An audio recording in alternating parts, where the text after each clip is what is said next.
special counsel Jack Smith today. That meeting comes after Trump got a target letter signaling that charges against him are likely following the investigation of the January 6th and his efforts to overturn the 2020 election. Meanwhile, the grand jury assigned to hear evidence in that case also convened today.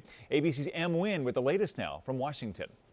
Today, sources say Donald Trump's lawyers met for an hour with special counsel Jack Smith and his team as a potential indictment of the former president looms. Experts say it's a clear indicator that new charges against Trump may be coming soon.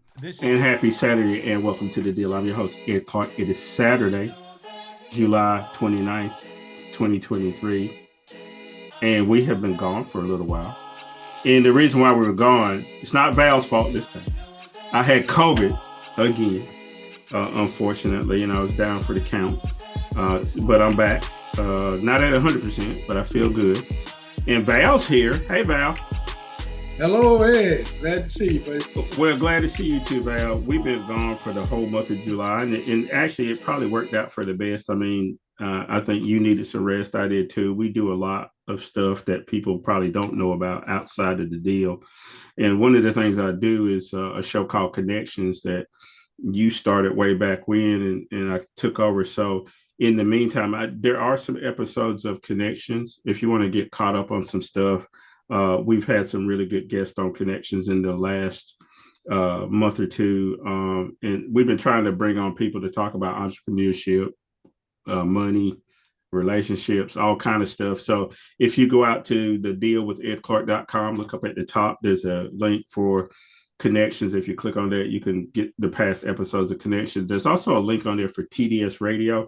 It's a 24/7 radio situation. We got music, DJs. There's some programming on there about relationships and all kind of stuff. That's on 24/7, 365. And a lot of those programs are rebroadcast. Kim Blocker hosts that, and Kim and Ken Blocker hosts a lot of the shows over there, and they're part of the Connections Deal family, and that's TDS Radio. So take a look at that link too. And the music is good, Val. It's music you can listen to without being embarrassed, and you can dance to.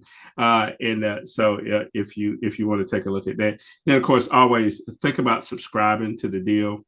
You can go to any of the podcast platforms. Just click the link. You can go to the website, click on the feed for the podcast, save that, and you never miss an episode. So we'd like for you to do that as well. So now that all that's out of the way, in the intro, Val, there was a lot of clips in the intro, but one clip in particular that we need to deal with, unfortunately. I'm going to say the word. Ready? Donald Trump. So that means we got to talk about it. So, Val, Donald Trump is probably looking at indictments from the state of Georgia related to election interference. He's probably looking at a federal indictment for activities 1-6. But let's start with the big news of the last couple of days, which is a new indictment because Donald Trump tried to get people to erase a server. And I don't know if you remember, he kept talking about Hillary and her server.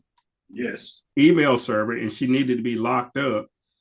And now there's a new indictment for another member of his staff that Trump tried to triangulate into his desire to get rid of evidence. Talk to me about Donald Trump and where we are in these new indictments that are potentially coming along. I think Donald Trump is just as scared as he can be. He puts on a good front, Ed. When you see him, he acts confident. He sounds confident. But listening to people talk about Donald Trump that have known him for years and years and years, his fixer, Mr. Cohen, and people of that ilk, they say Donald Trump is a different person when the camera's not there. And he's afraid. He knows if he doesn't get elected, he almost certainly will face jail time if he is convicted on some of these criminal charges. These are felonies. This is nothing to play with. It's not some slap your wrist misdemeanor. So that is something that he can't fathom, Ed. His liberties taken away, somebody telling him not only when he'll eat, but what he'll eat, when he can talk to others, for how long, what his surroundings look like, when he can talk on the telephone, and he won't know if anybody's listening or not. That is unfathomable for Donald Trump. He can't imagine that. His whole life, his whole persona has been 180 degrees away from that for as long as he can remember. Remember, he was born on third base. We talked about that. He thought he hit a triple, but he didn't. He was just born there on third base. So he's never had to put up with what he thinks he may be faced with now. That's where we get the word scared from. He is petrified at this particular point. What Jack Smith found were superseding indictments to go along with what they had already seen. It appears that they were trying to get employee number 4 to turn state's evidence, as it were. But he would not go, so he is going to be a co-indictee. This is a shocker because most folks were looking away from the whole classified documents piece, trying to get their mind set on focusing on the 1/6 insurrection piece that could bring a trial somewhere other than Florida, where there's a lot of support for Donald Trump. And I digress for a second, but I got to put this in. In a jury trial, he only needs one juror to say, I don't think there is significant enough evidence to convict this guy. And he walks, he goes free, just one. And there are a lot of conservatives in Florida. There are a lot of Republicans in Florida. There are a lot of people who vote in Florida. And that's where they get the jury list from voter files. And the defense team has the right to say, I reject potential juror number 8 or whatever. And he can call them down, but he can't call all of them down. The defense is going to get some jurors that they want on, and the prosecution is going to get some of the jurors that they want on. It's not going to be all one way or the other. However it comes out, all Trump needs is one guy or one lady to say, I don't think the evidence is there. Having said that, everybody thinks that if a jury rather is chosen from the District of Columbia, or in this superseding piece in New Jersey, that the jury pool may look a little different than what it might look in Florida. The only thing that I went all around the barn to say this is, what my concerns are with where things are leading right now is, if it is a federal case, which these two are, then at some point the appellate process goes up to and through the Supreme Court.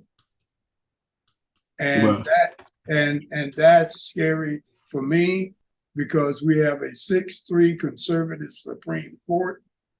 And that's why I'm not holding up hope that he will be paraded out in some orange jumpsuit. Mm-hmm. But we shall see.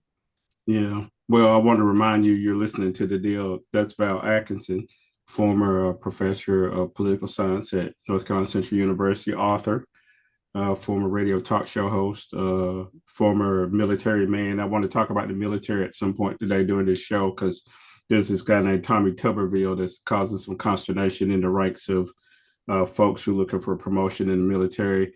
So again, I want to remind you, if you're listening, subscribe to the podcast that way, or either you can watch us if you so inclined, either on Facebook or on the YouTubes.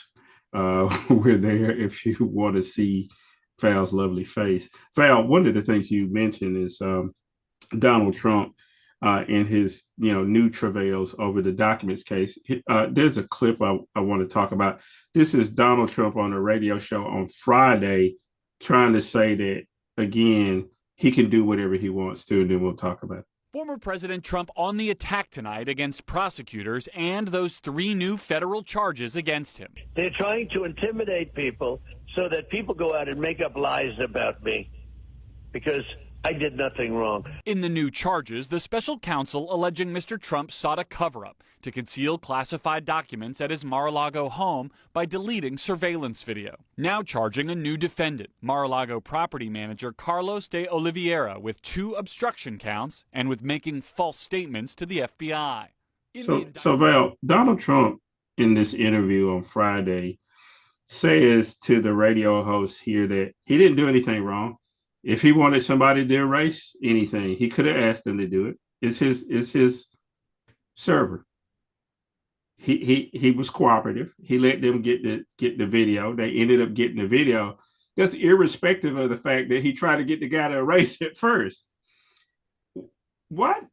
And I think you've already answered this, but is it just that he's that arrogant to think that the law does not apply to him? He should know that the cover-up is worse than the crime sometimes. A la Richard Nixon, a la Bill Clinton. Bill Clinton says, I don't know this woman. I did not have sexual relations with her. Next thing you know, that led him to a special prosecution case, and they end up stripping his law license because he lied and said that he didn't know her. And at the time, Newt Gingrich and those people said that was the worst thing that's ever happened, and Bill Clinton needed to be impeached. Now, Donald Trump says that he can erase tapes and direct people to do that, and that's okie dokie. So I think you've already answered this, but I'll ask again. Is it just that he's that arrogant and thinks that the law does not apply to him? Well, if we go back, Ed, and we look at Donald Trump before his political aspirations, I'll put it that way. Most of his court actions, most of his legal travails were in the area of economics and business. And they got into court as a issue of last resort. And sometimes he wasn't even a part of this because it was rarely, if ever, a criminal case. These were all civil litigations. And he got used to letting his lawyers fight things out in court. So it became an issue of who's got the best lawyers, who's got the most money, who can prolong things, who can go without a paycheck the longest, how deep are your pockets? And he became accustomed to fighting his disagreements this way, fighting against those who disagree with him in this manner. Enter politics. Once he came down that escalator in 2015, won the election in 2016, and took the oath of office on January the 20th of 2017. Once that happened, it was a different ball game, and he didn't realize it. It was a different ball game. It was not about money and lawyers and court cases and threatening and bolstering and all and the like. It wasn't about that anymore.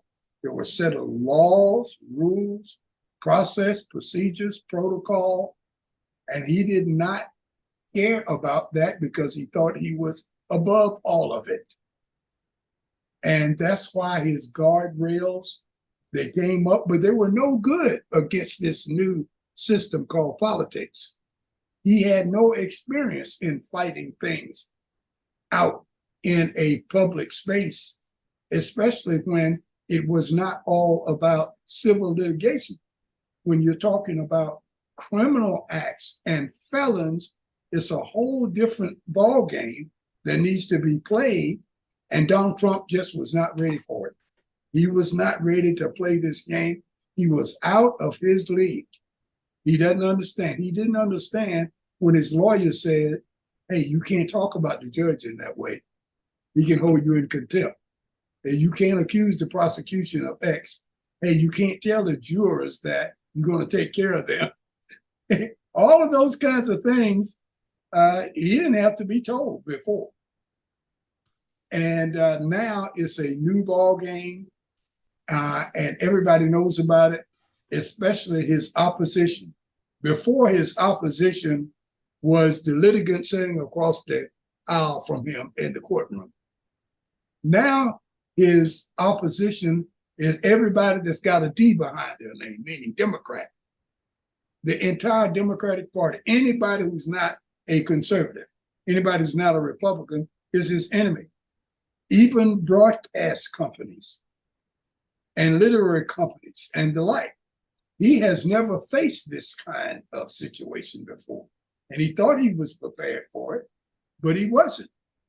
And now it's coming out that we're going to see, Ed, and this is my prediction, a side of Donald Trump that nobody ever imagined was possible to exist. Well, You're going to see a side of Donald Trump that, who is this guy? And what did he do with Donald Trump? Because he's close to losing it. He's close to losing it. Well, you know, Val, in all of that, and in the remaining time that we have in this segment, it makes me think about other people who should be his opposition in his own party.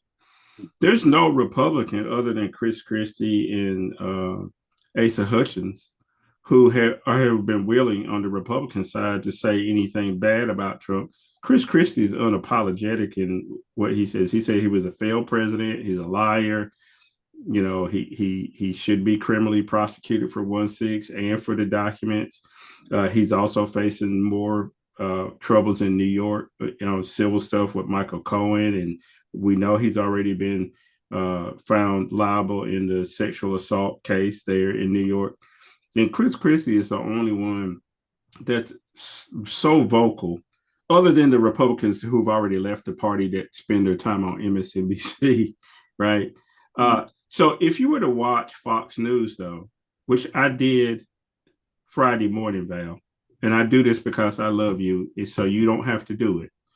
They were talking about pork chops at the Iowa State Fair instead of Donald Trump facing all these charges and stuff. And they didn't mention Chris Christie and what he said on Friday about Donald Trump. How long, and there may be no answer to this, but how long can the Republican Party at large and their media outlets like Fox News and Newsmax, how long can they keep pretending that Donald Trump is not a criminal and a liability to the actual existence of the Republican Party? Can they keep this up, or will they keep it up? Will there ever be a time they get rid of him? They will only get rid of him, Ed, when the criminal justice system comes into play.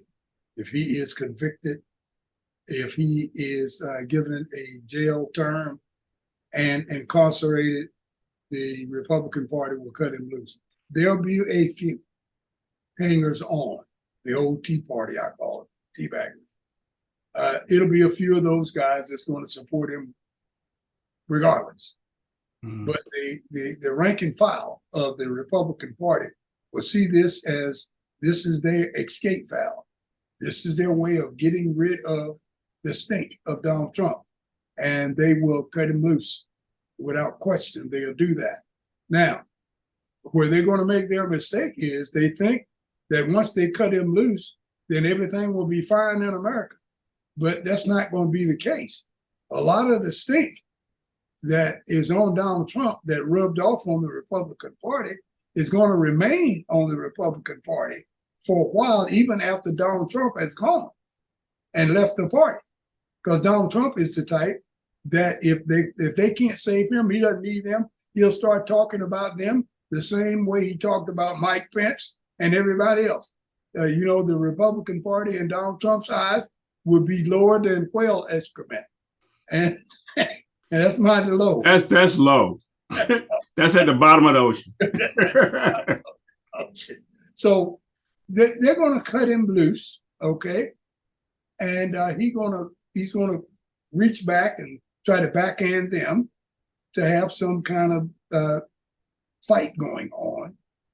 But the last thing the Republicans think they have going for them is, as long as they can distance themselves from Democrats and minorities, they think there is a sizable number of white, male, evangelical, Christian, straight people that will come to their aid regardless. Well, and that's what they're counting on. Yeah, you know what? You're right on time, because that's exactly where we need to take a break, because when we come back, I want to talk about this revisionist history nonsense that's going on in Florida. In the same week that the President Joe Biden announced the Emmett Till and Mamie Till Mobley monuments in Mississippi and in Chicago, when people are trying to tell real history, there's people who are saying slaves benefited from slavery. And one of those people is the pretender Donald Trump, Governor DeSantis. We want to talk about Governor DeSantis. We want to talk about Emmett Till. We want to talk about revisionist history and how Americans are prone to conspiracy theory and all that stuff in the next segment. So stay right there. I'll be right back after this message.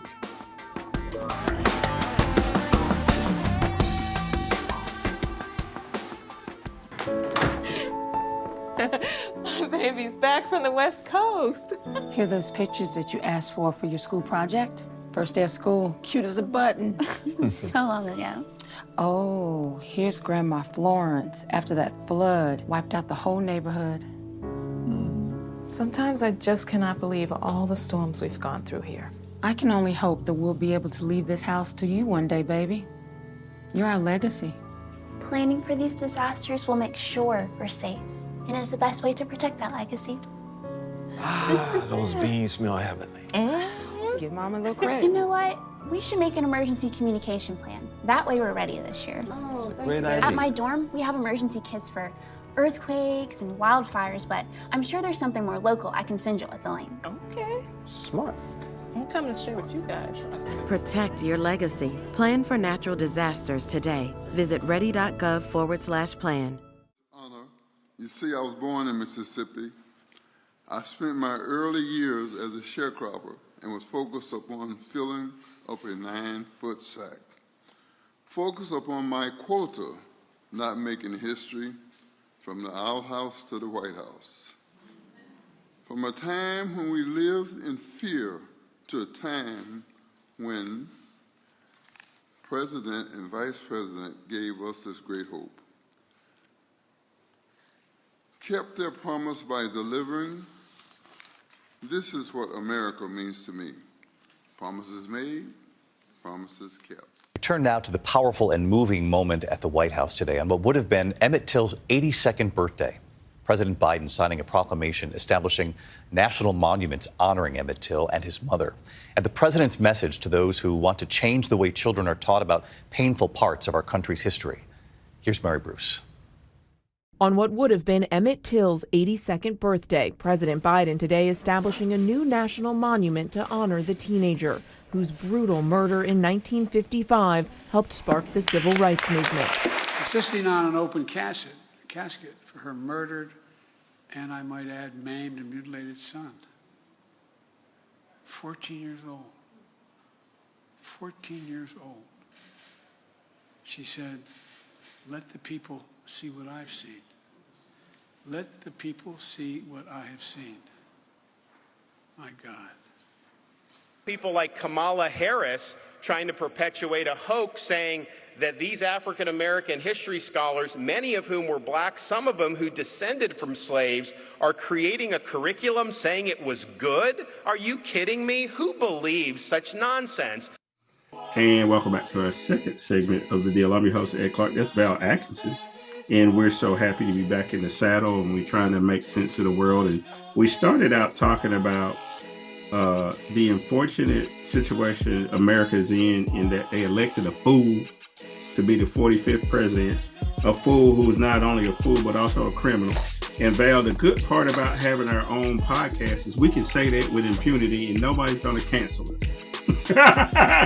And we can tell the truth without, so if you don't like what I'm saying, send me an email, say, hey, Donald Trump's the best thing since sliced bread, and here's why. Yeah. But I don't get a lot of those emails, Val. What I get is emails from people who say Donald Trump is the greatest thing since sliced bread and the election was stolen and blah, blah, blah, and all that other nonsense. And we know it's not true because we are in a period of revisionist history. So in the break, you saw a clip about Emmett Till and what happened to him only not very long ago. I heard Joe Biden say he was 11, 12 years old at the time when it happened. And he's the president of the United States right now. We heard that there was a monument erected in Mississippi before that people would come and tear down and shoot at, just trying to mark the spot where his body was found. And to this day, people were damaging it. So Joe Biden, being the president that he is, now I've never agreed 100% with Joe Biden. I don't think you have either, Val. We've had issues with Joe Biden. However, since he's been president, he's been clear that we need to talk about the truth. And part of the truth is, erecting this monument to Emmett Till and his mother, who was brave enough to show his body as it was, the way it was discovered. Just recently, the woman who caused all of this died right here in Raleigh, North Carolina. So Val, let's talk about this revisionist history thing. So we see Joe Biden trying to do things like making a monument, a federal monument that's now protected and so on and so forth. But you have the state of Florida now required in their curriculum to say that slaves may have benefited from slavery because they learned skills that they could use later on. Now, there's one congressman, Byron Donalds, who actually got some votes for speaker, if we remember that debacle. He's a brother, but every brother ain't a brother. Mr. Donald is not. He is a MAGA, and he even saw that was problematic to say that blacks benefited from slavery. And guess what? He got pushback from his white MAGA friends telling him to shut up, that he was woke, and so on and so forth, after all the shilling he's done for Donald Trump and the MAGAs. So Val, long way to the question. Byron Donalds, why the hell do we even care what he says? And will he learn his lesson now that he's been slapped around? But more broadly, this revisionist history thing, who is this geared to? Who are they trying to placate here? I think you've answered this question already too, but I want to be specific about this. When they tell people in Florida that they should believe that black folks benefited from slavery, who are they trying to appeal to with that? Well, it's the primary group that gaslighters all over from all disciplines spend their time trying to appease.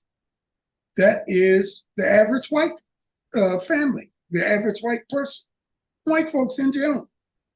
They spend their time trying to gaslight, brainwash these people and get them to believe that things happen in a manner that they did not. Because once they brainwash these folks' head, then the battle is half over, because now you can get them to act and behave any way you want. And when they see action from others, people of color, doing something different, then they can tell you, well, the reason this guy got beat up because he was resisting arrest. The reason we didn't do this to the white guy that was next to him, because he was acting nice and decent, the way you're supposed to. This is what they're trying to feed everybody. And on top of that, Ed, you got little white kids coming home. And I think this is what you're getting at, telling their parents, you know, we studied African American history in class today. And Daddy, why were white people so bad to black people? It makes me ashamed of saying that, you know, your uncle and your granddaddy did these horrible things to black people. Are all white people bad, Daddy? And that's enough. Once that happened, that was enough for people like DeSantis and other people to say, let's change history. We cannot have our white kids going to school and coming home and thinking that there's something wrong with them because of their race, that everybody that looks like them have done horrible, evil things to people who don't look like them. So if we need to, we'll change every word in every book. And if that's not enough, we'll burn every book. We'll do whatever is necessary to keep our white children from growing up feeling bad or negative about themselves and what role their ancestors played in the current state of things today, called race relations. We can't have that. So if we got to change it, we'll start doing it right now. I want to go back and add one thing to what you said earlier in your intro. You were talking about Biden as saying that he was 11 or 12. I can tell you exactly how old he was. He was 13. Joe Biden is only 10 days older than me. I know I'm prettier than he is, but set that aside for the moment. Joe Biden is exactly 10 days older than I am. And I was 13 years old when Emmett Till was all over Ebony magazine, Jet magazine. Those were the two periodicals for black folks during that time that most young black people don't know about now today. But his picture was all over that. I had several continuous sleepless nights. I was afraid those guys were going to come from Mississippi to Portsmouth, Virginia, and get me and beat and drown me as they had done with Emmett Till. That's the effect that Emmett Till's murder had on the average black kid in the United States of America during that time. And we felt it not just that week or that month or that year. I know personally, I felt it for years. I was scared to death of any white person that looked like he didn't like me because of the way I looked or walked. So Joe Biden is doing a lot. He is sincere when he says this because he was 13 or 14. He could not have imagined what it might have felt like to be afraid because he had no fear. He could have done the same thing Emmett Till did, but not suffer the same results. But he was a young kid around that age, and now he's in a position to do something about it. And he is doing that. There are 3 monuments, Ed. One at the site where his body was pulled from the river. There's going to be one at the courthouse where all of those kids, not kids, those 2 gentlemen that that committed the murder were released and exonerated by all-white jury. There's going to be a monument there. And the last one is going to be at the church where Emmett was funeralized. So all 3 are going to be in that area, general vicinity. And I think it's noteworthy also to say that Mamie Till was gracious in her decision to open the casket and let everybody see what these men had done to her son.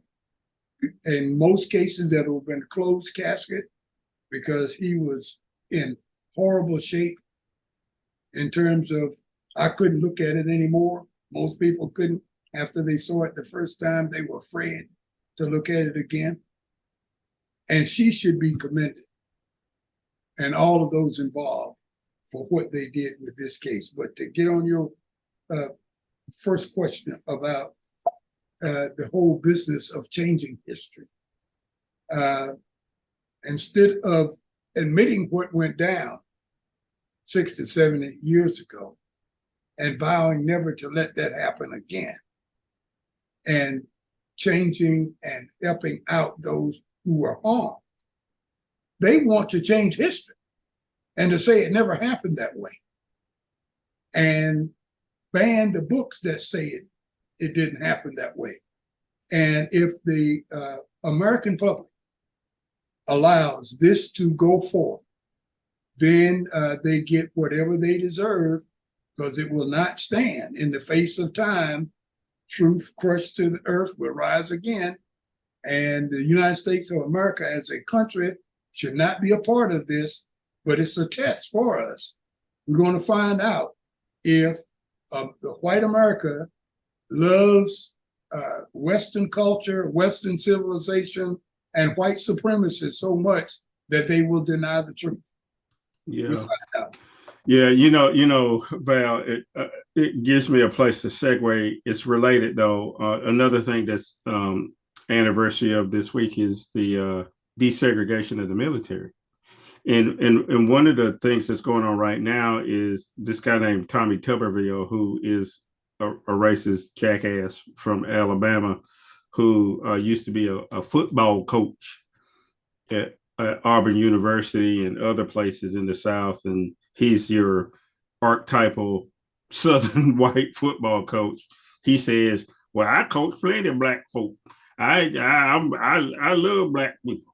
But at the same time, he's trying to hold up the promotions of not only black officers, but all officers, because one, he has a thing about women in the military being able to get reproductive services. But here's one thing they very rarely mention, Val. He's also against diversity and inclusion. He wants to close any diversity and inclusion programs and any sensitivity programs in the military as well. And I don't hear a lot of people talking about that aspect of it. But you were also in the military, and you were a recruiter for a lot of years, and you got to get people to come to the military. This whole thing with holding up promotions, for one, and one of the promotions he's holding up is for the new commandant of the Marine Corps. And also for people that are going to be on the Joint Chiefs of Staff and all kind of places, because all these promotions are, somebody gets promoted, somebody retires, then other people move up, but nobody can move at all. What kind of effect is this racist asshole Tommy Tuberville having on not only black folks who are overrepresented in the military, but how is he negatively impacting their career? And then what is the long-term effect of the bullshit that he's engaged in right now? Well, every year, Ed, there are decisions made in the military by junior and senior officers, senior NCOs, as to whether they will remain in the military for another year or two or three, or terminate their services and take retirement and get out and go take another career.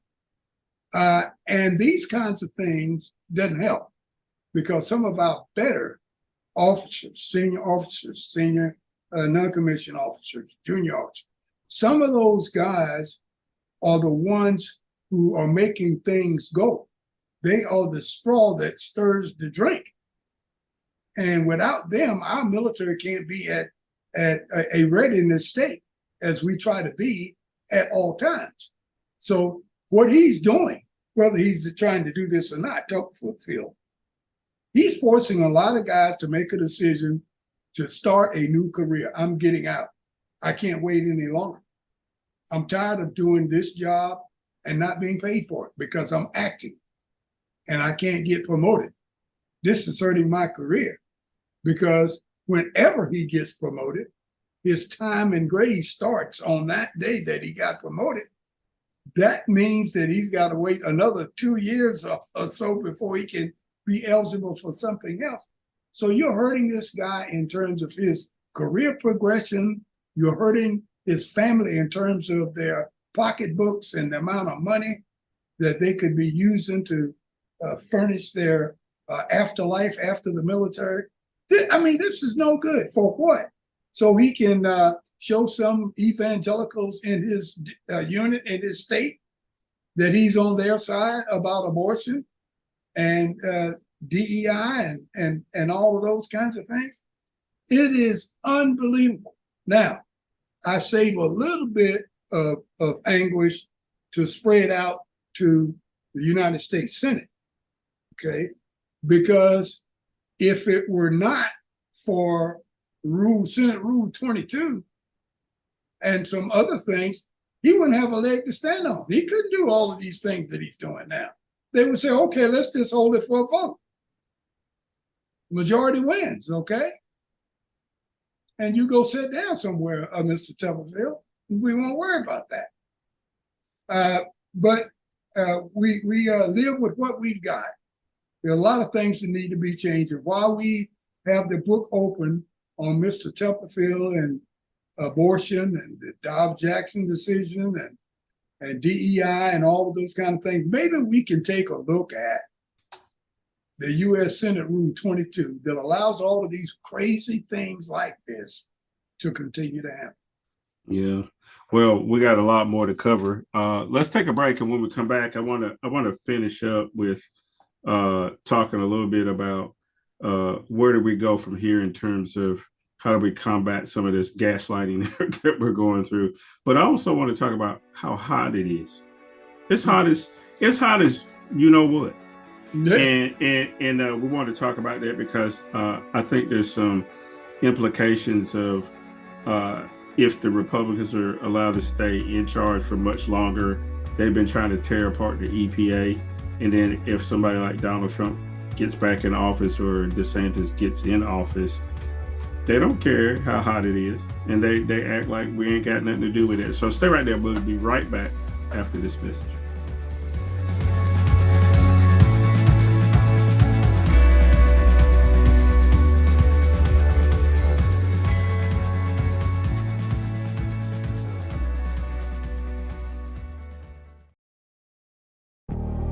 Talk to me if you're feeling sad.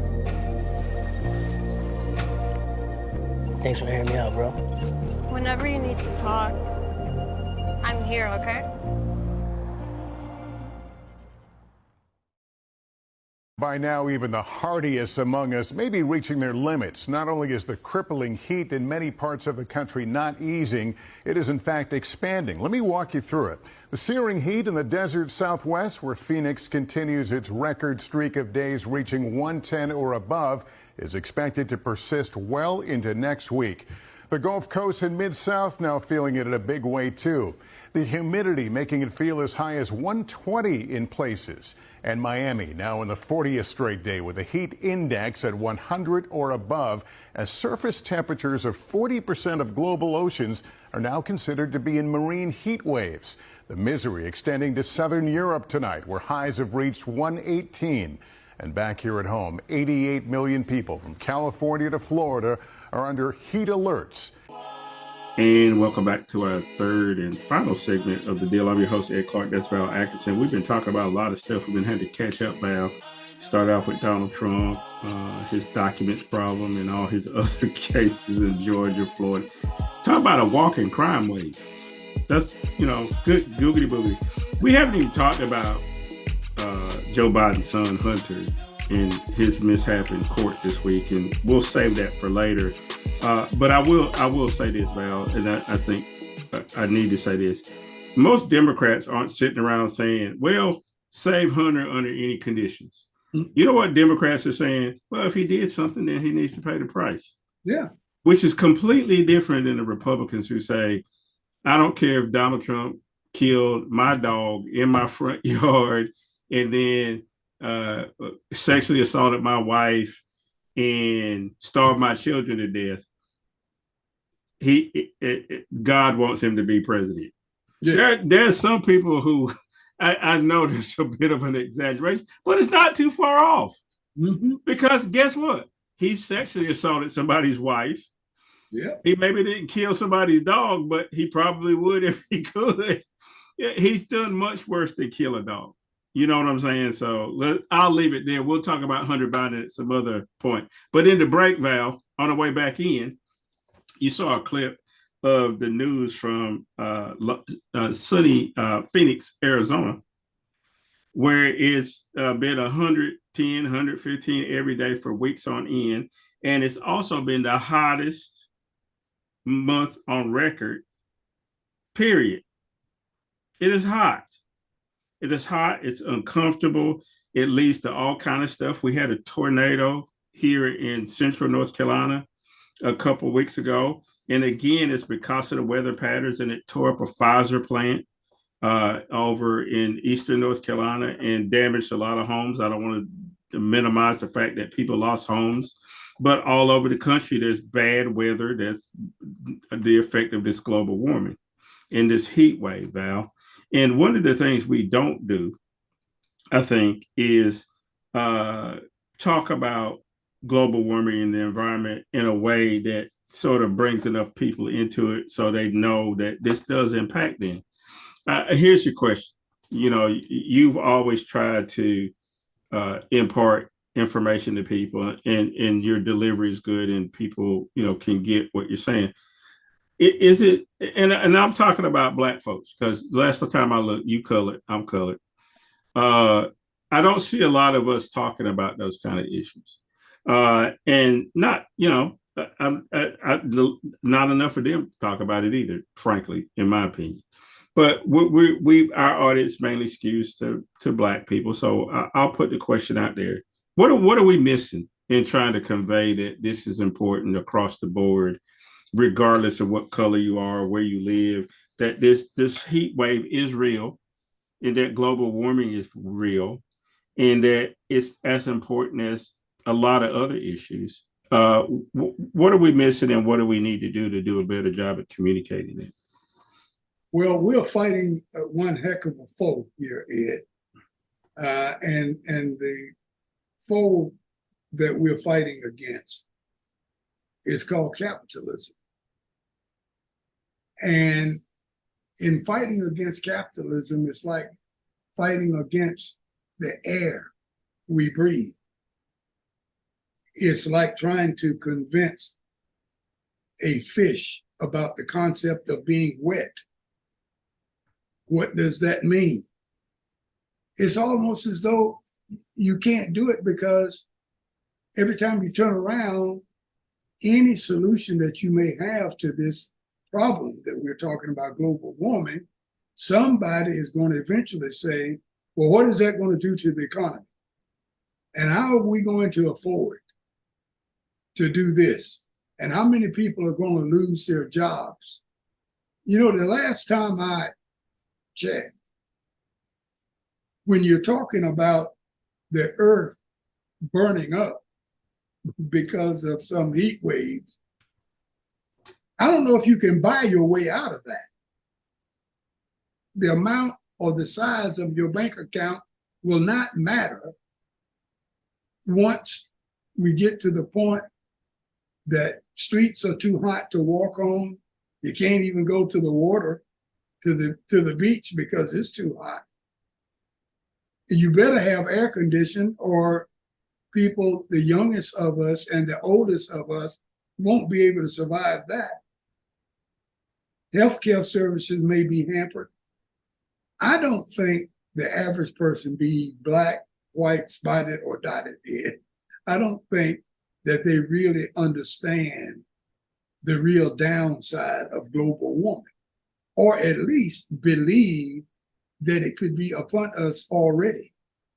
I think we are the type, Ed, we've come to the point that we have to be in it before we can decide that we want to fight it. And we've got to be in a situation that every day on the news, there's another 1,000 upon thousands of people dying from just too hot, not being able to cool down, not to mention all the other things. And maybe by then we'll get to the point that we say, okay, what do? We will have gone so far down that road that many of the options that are available to us right now may not be available to us then. Mm-hmm. Yeah, you know, that's a good point. It's sobering too, though. You know, you mentioned capitalism, and and you know me, I am of the belief, and I've been writing this book in my head for years, and I wanted to call it America's Religion, Capitalism, because we venerate money more than anything else. There's I haven't looked to see the lottery number yet to see if anybody won the near $1 billion this weekend. Somebody won last weekend a near $1 billion because we chase money here. Yeah. And I don't begrudge anybody for having stuff. I'm not going to live uncomfortably. I work hard to make whatever money I make or whatever, but I'm not so consumed that I'm willing to do anything to have money, though. Which brings me to something that we did not talk about in the lead up to this, but it made me think about it. Here's a clip about how good the economy is doing, and then I want to talk about that. The United States economy is growing at a faster rate than many economists predicted. The nation's GDP grew at an annual rate of 2.4% from April to June this year. A number of economists predicted that number would be 2%. To discuss this, I am joined by Lori Bettinger. She is the president of Bank Alliance and former director of the Troubled Asset Relief Program. Lori's fourth straight quarter that the GDP has grown. So what does that say to you about the country's economy? I think, as you mentioned previously, I mean, this is a positive sign. This is a sign that our economy remains strong. We've seen growth across a number of different industries, right? We're still seeing consumer growth, which we often describe as the backbone of our economy. That's remained strong.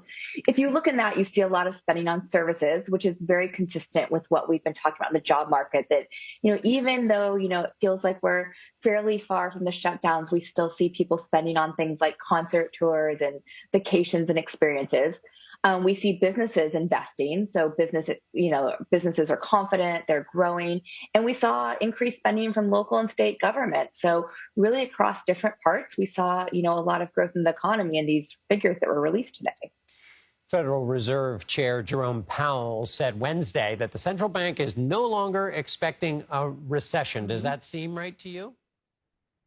So, Val, a few months ago, the Fed chair got up there and says, "Oh, we're barreling towards recession." Yeah. Guess what they're saying now, Val? Won't be a recession. Won't be a recession. And not only that, is GDP has grown. People are reporting great numbers for their companies. Profits is up there. So here's the thing that I think I hear in all of that, Val, is they raised interest rates because they said capital was too easy and regular people were able to buy houses and buy cars very cheaply. They don't want you to be able to do that. They want you to have stuff, but they want you to pay a lot for it in terms of interest. And they think that we're so dumb to sit there and go, you know what? We can't afford them not to have great profits. They're the rich people. They need more profit. So I'm going to allow you to raise interest rates for my benefit so that now it's harder for me to feed my family. But this rich guy got more money because we were able to raise interest rates. Interest rates basically went from almost free money under Obama to now the base interest rate is up more than 5%, which we just know that's just the base interest rate. And then banks and everybody pile on top of that and double that. So when you were getting mortgages down at 1.5%, 1.75%, 2%, now you're paying 7%, 8% for somebody with really good credit for a mortgage. Now you say 7%, 8% on a mortgage.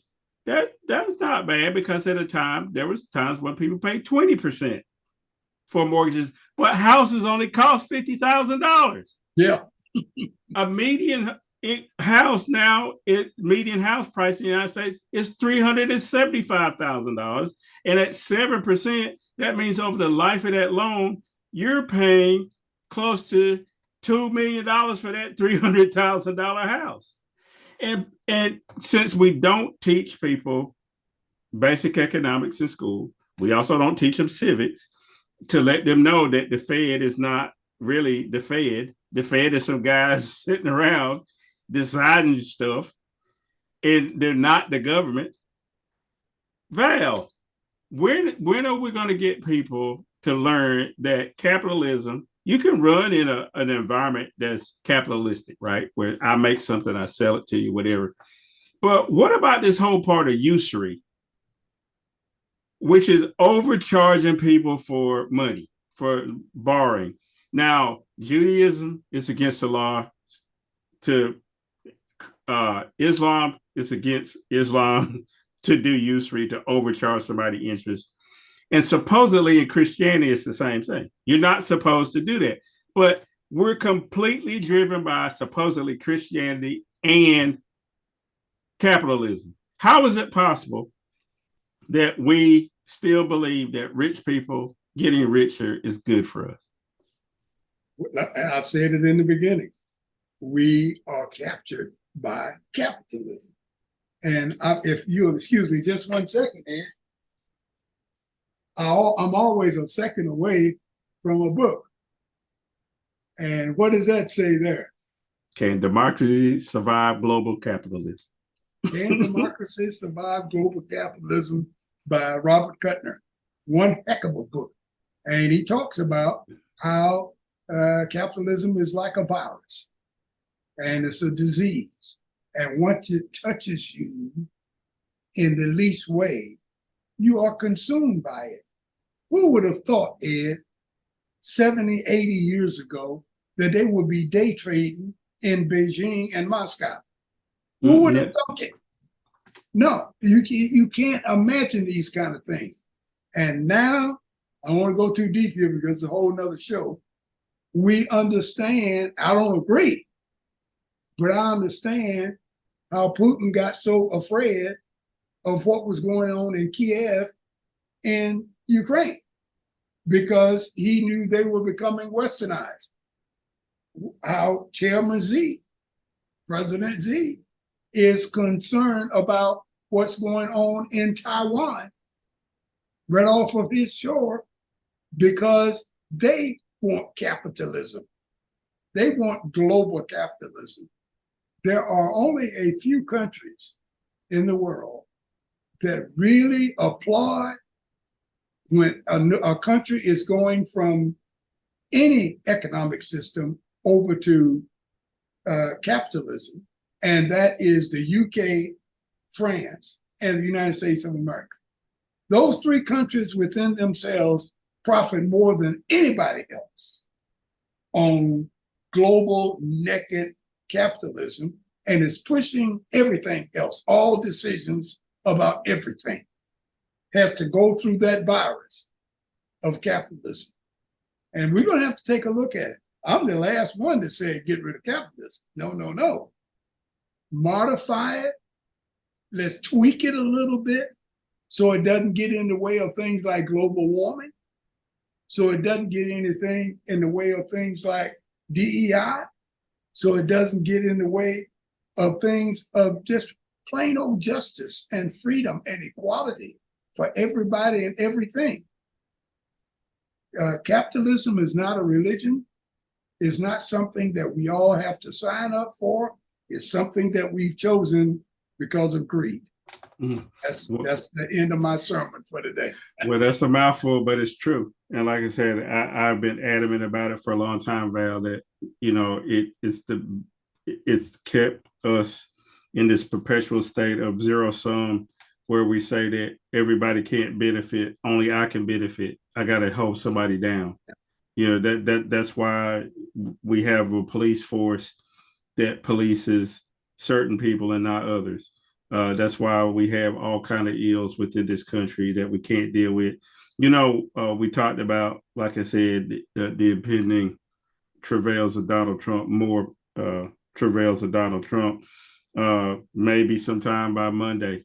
Hopefully there'll be some more indictments, Val. That's what I want to see.